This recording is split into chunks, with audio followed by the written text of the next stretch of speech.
The tank says half full, and that means you go home. Not in a few seconds, not after one more maneuver, but right now.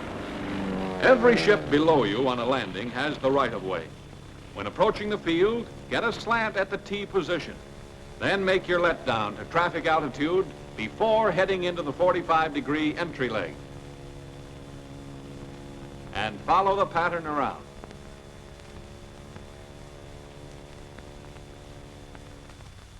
Then, check your glide.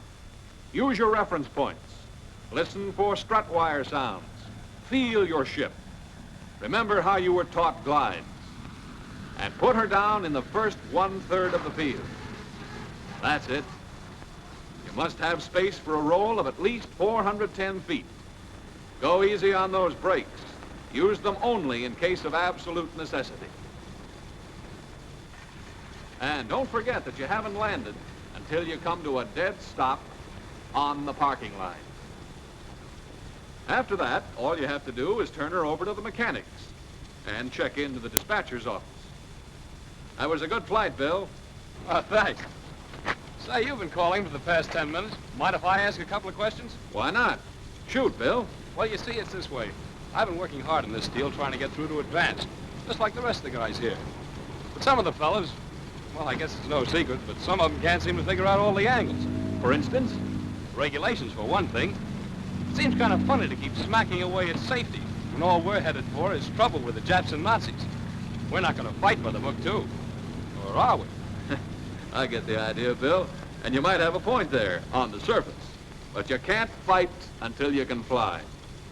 Take a look over here to your right, by the gate. Those 4 men washed out today. And the tough angle is that they were good prospects. But they couldn't, or wouldn't, wait to learn flying, as it should be learned, instinctively and perfectly, the Army Air Force way. They broke regulations that might have cost them their own lives and the lives of other flyers near them. Take Bud Wilson, for instance. No wings for Bud, and he can blame it on himself. He was warned plenty, but he was one of those pilots who's so eager to get upstairs he just couldn't remember the fundamentals, such as not making a turn before reaching that minimum altitude of 500 feet. Sure, we know nothing happened, but it only takes once. Too bad. Bud might have made a good flyer. We'll never know. Then there's Artie Watkins. If there's one place a PT doesn't go, it's into clouds. It's not equipped for instrument flying, and neither was Artie. He found his way home by a fluke, but you can't get by on flukes all the time. That's what Sam Weller found out. Too late.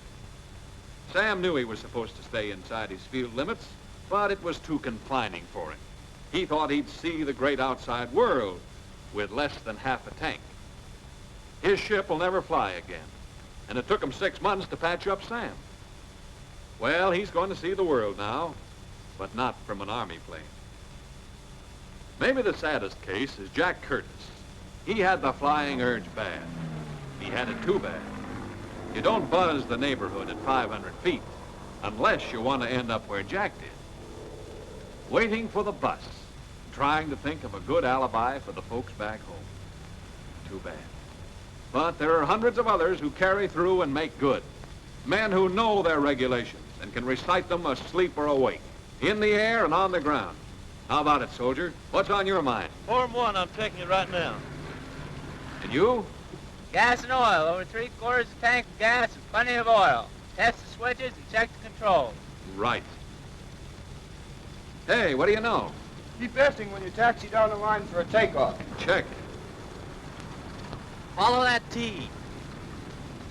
No buzzing, no stunning below 3,000 feet. Stay out of clouds. How about you? Come home when your tank hits the half-full mark. Swell. What's a good word? The normal gliding speed is 70 miles per hour. You must land in the first 1/3 of the field. Correct. Don't forget, you haven't landed until you come to a dead stop on the parking line. That's it, brother. You've got the best bombers and fighters in the world ahead of you. And for every knucklehead and for every dodo who couldn't obey regulations, there are 1,000 pilots who won their wings and made good. Men who realize that there are reasons for rules and never forget them for a minute. Follow the regulations and you'll find yourself in the fastest company in the world. With men like these. Beautiful sight, isn't it? That's where you're heading, if you follow regulations and make good. We're not taming those boys. Listen, they're the men the Air Force honors. They're the men our Air Force needs today.